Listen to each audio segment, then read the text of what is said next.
Par exemple, lorsqu'une personne boit une boisson alcoolisée, alors la sentence, la punition donnée par Allah subhanahu wa ta'ala, si toutes les règles sont respectées, ce sera 80 coups de fouet.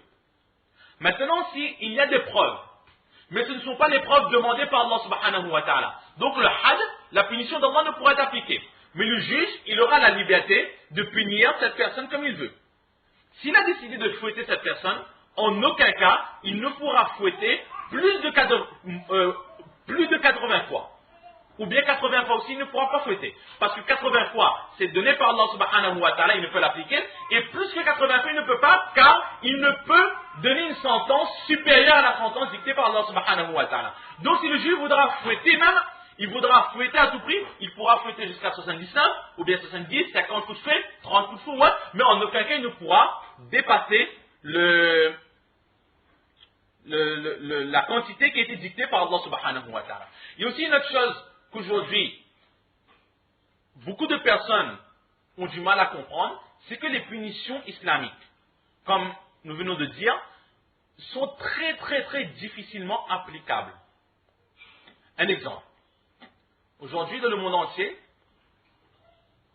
les lois islamiques sont critiquées que lorsque une femme ou un homme marié commet l'adultère, alors cette personne devra être lapidée. Certes, dans le Coran, Allah subhanahu wa ta'ala, il l'ordonne. Dans les hadiths, etc., de la jurisprudence islamique, la personne qui commet l'adultère devra être lapidée. Mais avant d'arriver à cette lapidation, il faudra absolument qu'il y ait 4 personnes, 4 témoins, hommes, qui auront vu ces personnes commettre ce péché. Ils auront vu, ils pourront dire devant le juge qu'est-ce qu'ils ont vu, où ils ont vu, quand ils ont vu, dans quelles conditions ils auront vu. Il faudra absolument 4 témoins. Et c'est quelque chose qui est très très difficile à trouver, 4 témoins au même moment pour le même acte afin d'accuser une personne. Donc c'est quelque chose qui est très très dur. Ou encore par exemple pour le vol. Le vol, il faut absolument que ce soit en cachette quelque chose de gardé. Si par exemple, quelqu'un a, on va dire, une valise remplie d'argent. Cette personne va accomplir sa prière à la mosquée, elle dépose la valise dans un coin. Elle fait son namaz. Entre-temps, un voleur passe, prend la mallette et s'en va, en cachette. Personne n'a vu. Cette personne est attrapée, cette valise est en sa possession, mais on ne pourra le punir de la punition d'Allah subhanahu wa ta'ala, c'est-à-dire couper la main. Pourquoi? Parce qu'il y a aussi une condition, c'est que le bien doit être gardé. Et lorsque cette personne a mis son argent dans la mosquée, ce bien n'était pas sous surveillance. N'importe qui aurait pu prendre ce bien et partir avec.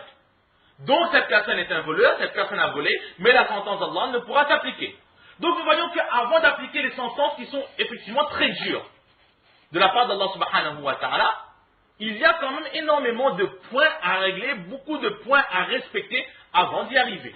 Donc ces punitions que nous trouvons très dures, il faudra vraiment que cette personne est fautive, qu'elle soit vraiment en faute, etc., pour qu'elle subisse ces punitions. Ou alors que le criminel vienne et avoue devant le juge que voilà, j'ai fait cette faute, et elle-même, elle se présente devant le juge, elle accepte cette punition.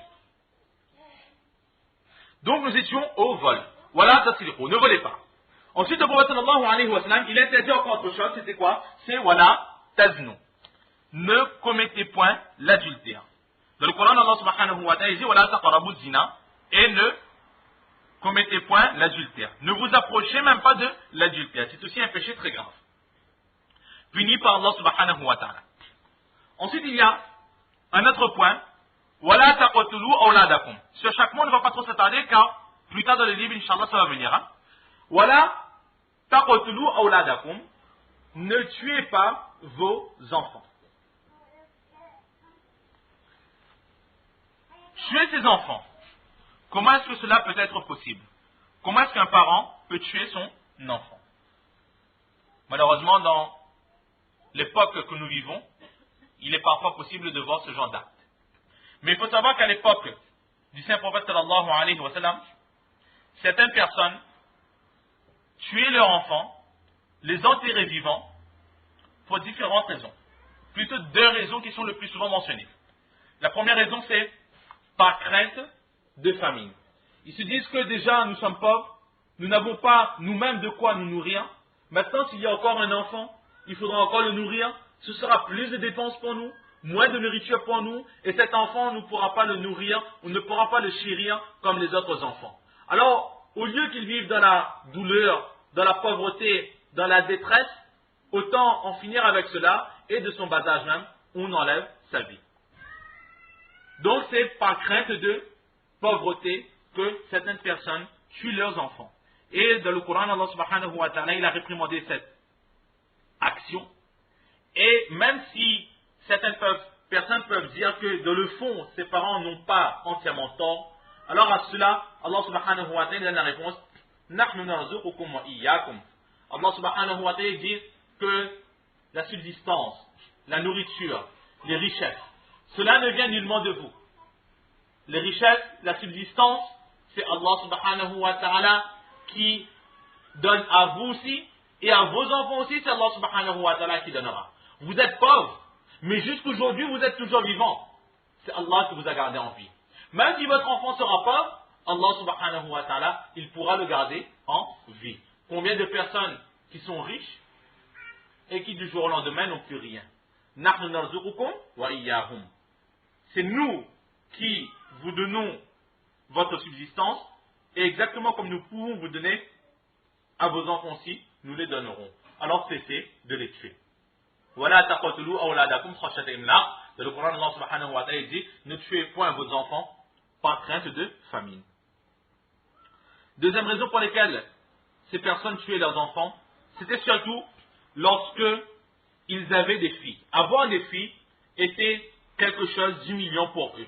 Surtout lorsque le premier enfant était une fille. Lorsque le premier enfant était une fille, cela était quelque chose de très très humiliant. Alors qu'est-ce qu'il faisait?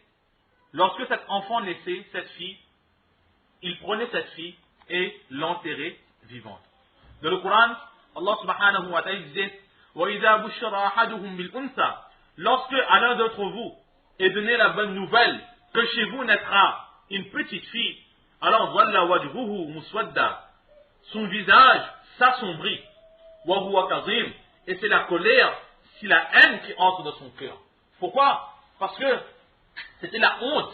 Comment est-ce que chez moi une fille peut arriver à avoir des enfants? Ou comment est-ce que moi, qui est d'une aussi grande famille, je peux avoir des filles? Non, mon honneur se trouve dans les garçons. Donc ils ne voulaient pas avoir des filles. Par rapport à cela, ils enterraient leurs filles vivantes.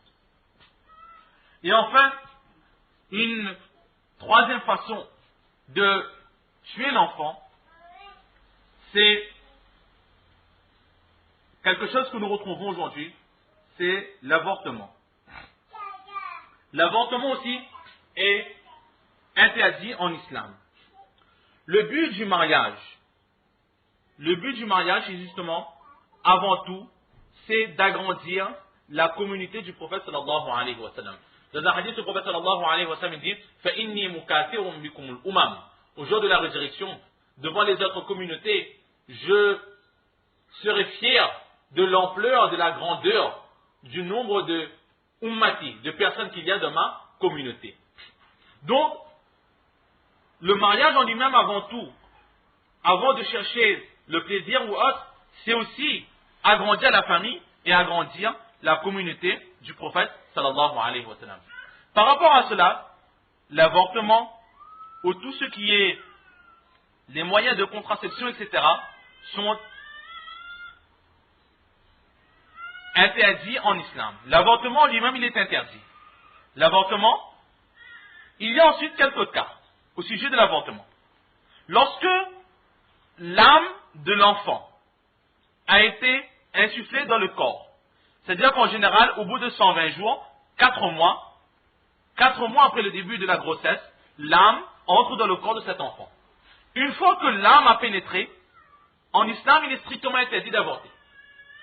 Que ce soit pour une raison médicale ou autre, il sera interdit d'avorter une fois que l'enfant ait eu l'âme qui aura pénétré dans son corps.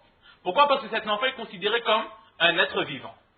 Maintenant, de temps en temps, nous avons cette question qui arrive, que oui, mais si l'enfant a déjà, la maman a déjà dépassé les 4 mois de grossesse, elle est par exemple au 5e mois, 6e mois, nous en préserve tous, et là, on dit que la maman est en mauvaise santé, et que les médecins disent que si elle n'avorte pas, alors c'est la vie de la maman qui est en danger. Alors qu'elle peut avorter. Là aussi, les juristes, entre autres Mufti Khalid Saifullah Damal Barakatuhum, ils donnent comme réponse qu'à ce moment aussi, il sera interdit d'avorter. Alors on va se poser la question, oui, mais pourquoi est-ce que l'islam interdit d'avorter tout en sachant que cette mère a énormément de chances de mourir? Alors Mufti Khalid Saifullah, il dit que certes, la maman, elle risque de mourir. Mais pourquoi est-ce que pour sauver une vie, vous sacrifiez une autre vie? Parce que cet enfant qui est dans le ventre, il respire, il vit aussi. Et en islam, on ne peut sacrifier une personne pour sauver une autre personne. Allah, c'est lui qui décide de la vie et de la mort. Si Allah a décidé la mort d'une personne à un tel moment, alors cette personne décédera à ce moment précis. Mais à aucun moment, pour prolonger la vie d'une personne, on ne peut sacrifier une autre personne. Et cet enfant qui est dans le ventre de sa mère, elle est déjà vivante. Cet enfant est déjà vivant. On ne peut tuer cet enfant pour garder une autre personne en vie. C'est pour cela qu'en islam, après les 4 mois, il est strictement interdit d'avorter. Avant les 4 mois, si vraiment il y a certaines raisons médicales ou certaines raisons suite au conseil d'un médecin musulman avec une expérience prouvée qui demande, qui conseille ou qui préconise l'avortement pour protéger la maman, etc. À ce moment, si l'âme n'a pas encore été insufflée de ce corps, certains juristes donnent l'autorisation de l'avortement. Mais toujours est-il qu'avorter en islam, la règle générale est que cela est interdit. Ensuite, ce sera au cas par cas. Et une fois les 4 mois de grossesse dépassés, à ce moment, il n'y a plus aucune issue, il est strictement interdit. Ensuite, il y a une autre action qui est aussi considérée comme tuer les enfants, c'est ce qu'on appelle les moyens de contraception. Cela aussi est déconseillé, makrou en islam, pour ne pas dire interdit. Pourquoi? Parce que ce moyen de contraception, depuis l'époque du prophète sallallahu alayhi wa sallam, cela a été déjà connu.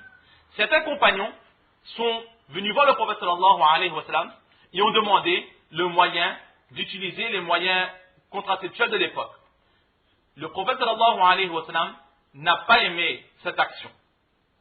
Le prophète sallallahu alayhi wa sallam, il a dit que agir ainsi, c'est d'une certaine façon cachée tuer un enfant. C'est tuer un enfant. Pourquoi? Parce que on empêche un être de venir sur terre. On empêche une créature de prendre vie. Donc le prophète sallallahu alayhi wa sallam, il a comparé cela à un meurtre caché. Mais il n'a pas non plus interdit catégoriquement. Il n'a pas dit non, ne fais pas ça, c'est haram. Il a simplement dit que cela est exactement comme un meurtre caché. Donc de cette réponse, nous voyons que le prophète sallallahu alayhi wa sallam, il n'a pas aimé cela, mais il n'a pas interdit directement cela non plus. Par rapport à cela, les juristes, ils disent que cela est makro, déconseillé.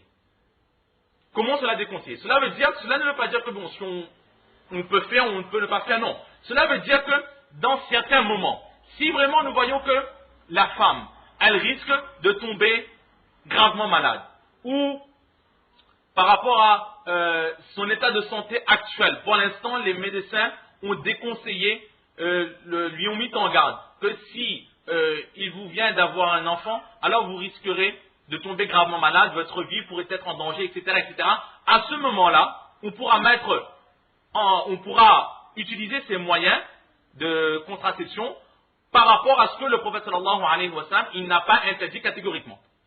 Dans ces cas précis, dans ces cas critiques, étant donné que le prophète sallallahu alayhi wa sallam n'a pas donné d'interdiction catégorique par rapport à cela, suite au conseil et à l'avis des médecins, on pourra le faire. Mais en situation générale, les juristes en général, ils l'interdisent, ils disent que cela n'est pas autorisé.